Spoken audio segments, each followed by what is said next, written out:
मूसा के वकील ने किया है एक और ऐलान। अब वो असलम और पिया के ऊपर ब्लैकमेलिंग का केस करने वाला है।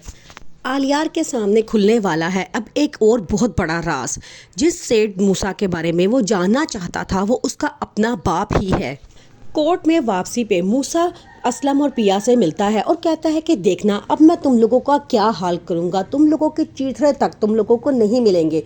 अब इस मौके पे सांवल रूबरू खड़े होकर मूसा को धमकी देता है और कहता है कि एक बात हमेशा याद रखना कि अगर इस लड़की को कुछ हुआ तो तेरा सिखाया हुआ हर सबक मैं भूल जाऊंगा और अपनी हर हद मैं भूल जाऊंगा। बाबर को इस बात का बहुत गरूर होता है। वो कहता है कि उसके वकील के लिए ये बात साबित करना बड़ा मुश्किल है कि आज का सेठ दाऊद पहले का मूसा जवारी है, क्योंकि वो किस तरह इस बात को साबित करेगा, क्योंकि उस वक्त की ना तो कोई फोटो और ना ही कोई दलील उसके पास है। आलिया जो पूरे दिल से चाहता है कि पिया ये केस जीत जाए, इसलिए वो पीछे रह के भी पिया की मदद करना चाहता है।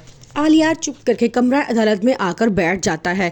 वो अपने मुंह पे मास्क लगाता है ताकि पिया और मूसा दोनों को ना पता चले कि वो वहाँ पर मौजूद है, लेकिन वो खुद अब जानना चाहता है कि असल सेठ दाऊद इस केस को जीतने के लिए पैसे लगा रहा है। यहाँ तक कि उसने शहर का सबसे महंगा तरीन वकील भी हायर किया है ताकि वो ये केस जीत जाए।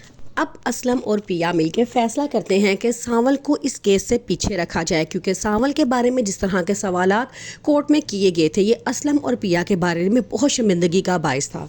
सांवल उनसे कहता है ठीक है, मैं इस केस से पीछे तो हट सकता हूँ, लेकिन मैं पीछे रह के भी आप लोगों की हिफाजत का पूरा बंदोबस्त करूँगा।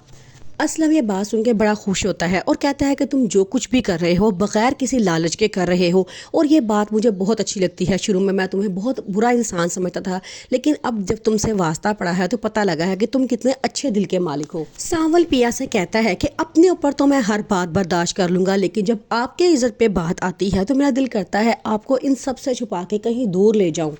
पिया जो अभी तक सांवल के जज्बे को समझ नहीं सकी, वो सिर्फ इसे एक हमदर्दी का नाम दे रही है, लेकिन वो नहीं जानती कि सांवल उसे कितना पसंद करता है। आलियार को भी अब अपने बाप पे शक हो चुका है। वो अपनी मामा से कहता है कि मैं समझ नहीं सका अब तक कि इस तरह एक अकेली लड़की इतनी बेखौफ होकर मेरे बाप के सामने आकर खड़ी हो गई है।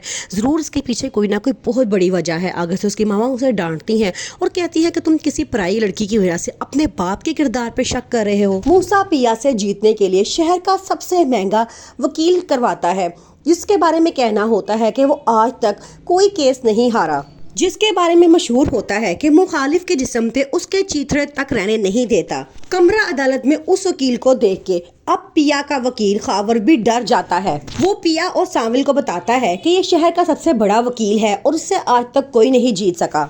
कमरा अदालत में असलम और पिया से इस तरह के सवालात किए जाते हैं सांवल के बारे में कि अब असलम किसी को मुंह दिखाने के काबिल नहीं रहता। वो सांवल से कहता है कि हाँ, मैं और पिया अपनी जंग अब खुद लड़ लेंगे, तुम हमें अदालत छोड़ने या लेने मत आया करो। लेकिन